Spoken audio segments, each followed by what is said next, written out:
I don't have to be here. I should not be here, according to my doctors. You know, everything's a gift. I live each day like it is a gift from God. Well, it's a documentary about a racially charged beating in the early 90s on Long Island that nearly killed a black teenager. The white teen convicted in the assault was sent to prison.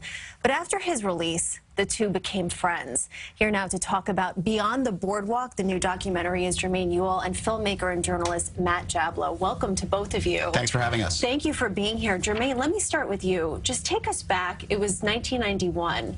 Correct? Yes. Take us back to what happened that night. I mean, it was a party.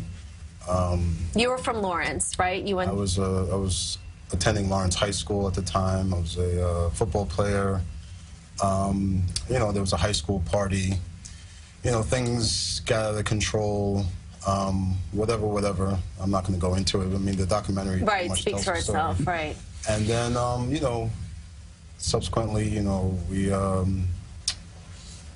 went back to the boardwalk and we were hanging out, and then, you know, I was attacked. And then that's when my whole life changed. Mm-hmm. All my dreams were shattered, you know, everything that I worked hard for all my life, you know, to build up for, and, you know, I really had to rebuild my life again, you know, after that incident, you know, which took everything away from me. You dreamed about being a football player. Absolutely. And you were in a coma. I was a coma for 5 or 6 days. 5 or 6 days. Shannon Siegel was the teen who was subsequently convicted and spent several years in prison. You covered 13. this. Yep, I covered it. I was a reporter at News 12 Long Island at the time. This was the first big story I ever covered back in 1991.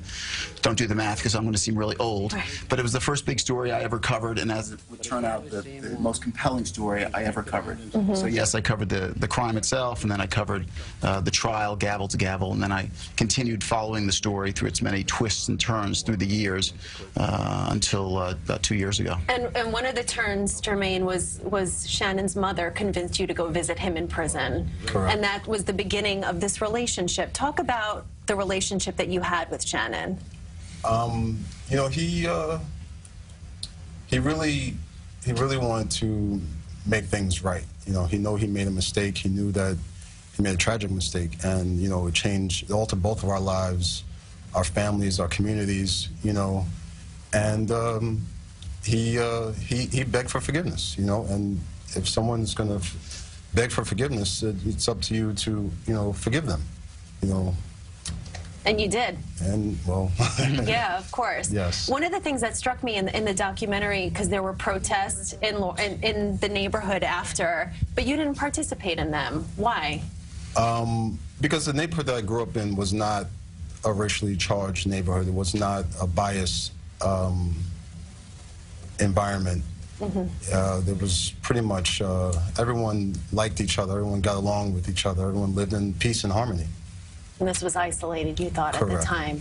So Shannon got out of prison after, like you said, serving 13 years, and you guys forged a bond that began in prison, and he went on to really change his life. He did. He walked the walk and he talked the talk. He really lived a life of remorse after he got out of prison, trying to make up, first and foremost, obviously, to Jermaine for what he did, but also to the community and to his family. He not only coached high school Little League baseball, he was a great high school baseball player himself, but he counseled at-risk kids.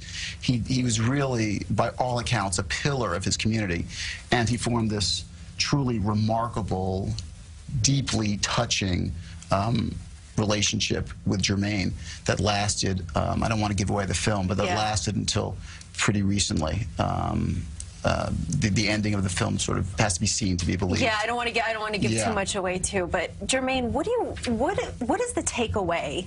What do you want people to know about your story?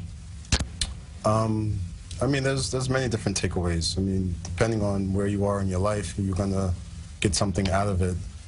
Whether it's forgiveness, whether it's repentance, you know, and turning things around when you make a wrong choice. There's so many different lessons to be learned. But all in all, I think just the power of love and harmony and community getting back on your feet, you know, struggling to overcome adversities. That's a lesson all in itself.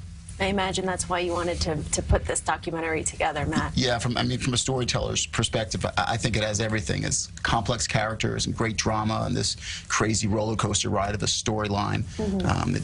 It was the most meaningful project of my career by a wide margin. I have to tell you, I was sitting at my desk. I had to reapply my makeup. I was crying. I mean, you need a Kleenex. It is wonderfully Thank you done, very much. and really such an example. And I'm happy you're obviously doing well. Thank you. You guys had wanted to take your story on the road, and you're here. So thank you so much, and thank you for sharing your story. Thanks for having us. Thank you for putting it out there. We appreciate it. Beyond the Boardwalk airs this coming Friday night, right at 9:30. Yeah, yep. 9:30 on the Madison Square Garden MSG Network. We'll have more information, of course, on our website, cbsnewyork.com, and we'll be right back.